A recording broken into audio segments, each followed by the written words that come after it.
नमस्कार दोस्तों, मेरा नाम है हरीश साहू और मैं आप लोग को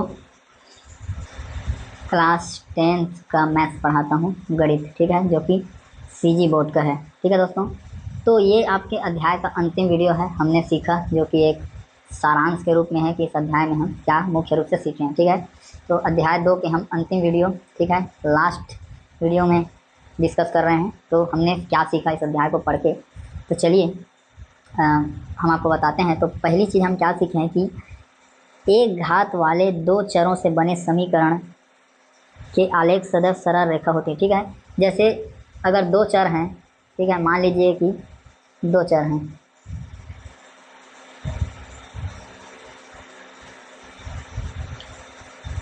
दो चर जैसे x प्लस वाई, इनकी घात क्या है, एक है।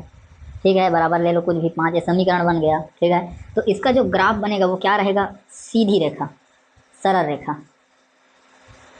सरल रेखा के रूप में रहेगा। ठीक है, इस प्रकार से नहीं जाएगा ऊपर नीचे लहराते हुए। ठीक है, इस प्रकार से जाएगा। इसलिए इसे हम क्या कहते हैं, एक घात वाले दो चरों के समीकरण को क्या बोल देते हैं, रैखिक समीकरण बोल देते हैं। क्यों बोलते हैं, क्योंकि यदि घात एक रहेगी तो क्या है, सरल रेखा के रूप में उसका ग्राफ बनेगा, इसलिए उसको क्या बोल देते हैं, रैखिक समीकरण। ठीक है, नाम भी पता चल गया। अब दूसरा दूसरा चीज़ है, जब जब दो चरों के रैखिक समीकरण का आलेख दो प्रतिच्छेदी रेखाएं होती है, ठीक है, तो समीकरणों का हल क्या होता है, एक अद्वितीय हल होता है। जैसे दोनों रेखा एक दूसरे को कहीं भी क्रॉस कर दिया, ठीक है, एक पॉइंट में, ठीक है, तो वो क्या रहेगा, अद्वितीय हल रहता है, अद्वितीय हल।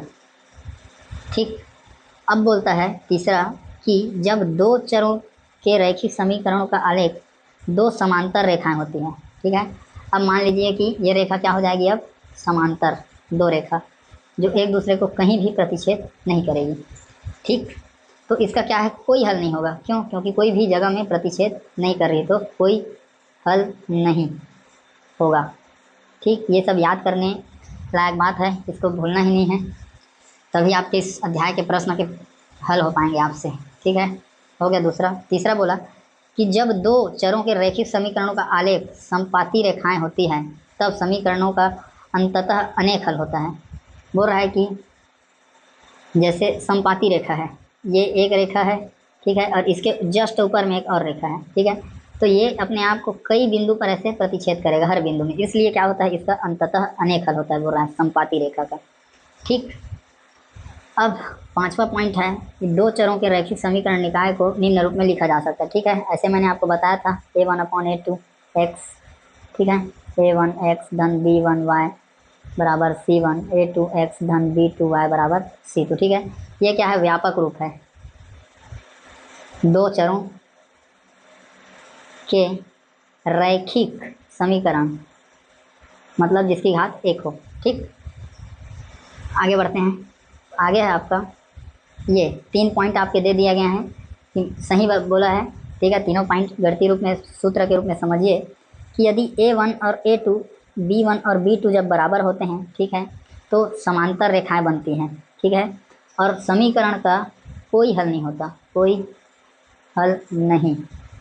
ठीक है, आप कोई भी समीकरण का ये वाले समीकरण से तुलना करेंगे तो आपको ये सब का मान मिल जाएगा, a1 a2 b1 b2 c1 c2 का। उसके बाद आप जब देखेंगे कि क्या बराबर है क्या नहीं, तो यदि ये दोनों बराबर आए तो समीकरण का कोई हल नहीं रहेगा। ठीक है, और यदि ये दोनों बराबर ना हो, ये दोनों बराबर ना हो तो क्या होगा, समीकरण का जो ग्राफ है वो ऐसे बनेगा, प्रतिच्छेदी रेखा। ठीक है, ये वाला है आपका समांतर रेखा। ठीक है, बोला है ना, रेखाएं समांतर होती है, इसमें क्या है, प्रतिच्छेदी रेखा रहता है, तो एक दूसरे को ये पॉइंट पर प्रतिच्छेद कर देता है, इसलिए इसका क्या रहता है, अद्वितीय हल,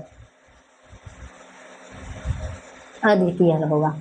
ठीक है, और एक कंडीशन आता है जब तीनों बराबर रहता है, तीनों बराबर रहता है तो रेखाएं समपाती होती है, ये एक रेखा और इसके ऊपर में भी एक रेखा, और ये अपने आप को कई बिंदु पर ऐसे काटती है, इसलिए समपाती रेखा जब भी बनता है तो समीकरण निकाय का क्या होता है, अनेक हल होता है। ठीक है, तो इस हमने सीखा में मुख्य रूप से हमें बताया गया है कि रैखिक समीकरण का क्या अर्थ है, रैखिक समीकरण।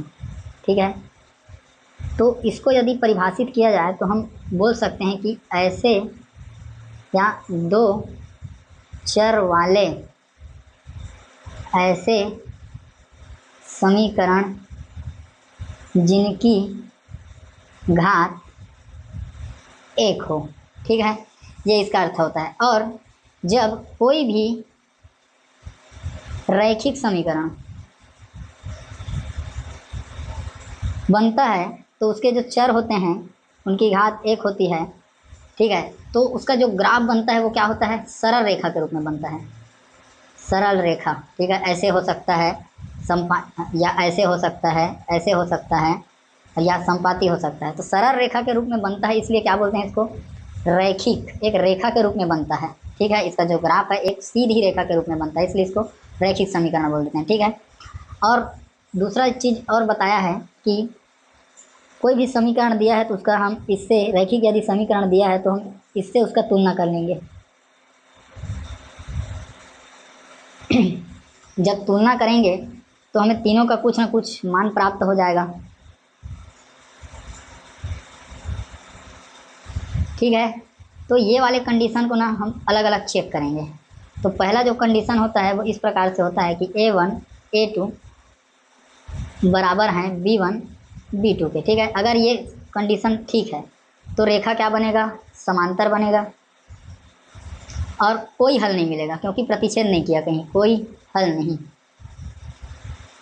ठीक है। दूसरा, अगर ये दोनों आपस में बराबर नहीं हैं तब क्या बनेगा, रेखा प्रतिच्छेदी रेखा बनेगा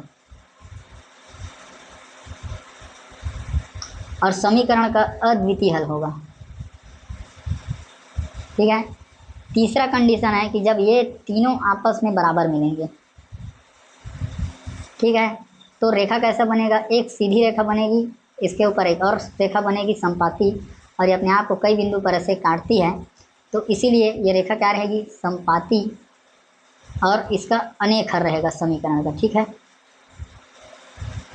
अनेक हल, ठीक है। तो मुख्य रूप से दोस्तों आपको इतना ही बताया गया है सीखने के लिए, याद रखने के लिए। तो एक नज़र जरूर इसे आप मारिए ताकि आपको समझ आए कि मुख्य रूप से रैखिक समीकरण इसे क्यों कहा जाता है और कौन कौन से स्थिति में समीकरण का ग्राफ कैसा बनता है और उसके हल के कौन से प्रकार होते हैं। तो ठीक है दोस्तों, बहुत बहुत आपका धन्यवाद वीडियो को देखने के लिए। ज़्यादा से ज़्यादा इसे ज़रूरतमंद तक आप शेयर करें और लाइक करें दोस्तों, और मुझे सपोर्ट करने के लिए मेरे चैनल को सब्सक्राइब करें। ठीक है दोस्तों, मिलेंगे अब नेक्स्ट चैप्टर में, नेक्स्ट अध्याय में, ठीक है। तब तक के लिए जय हिंद, वंदे मातरम।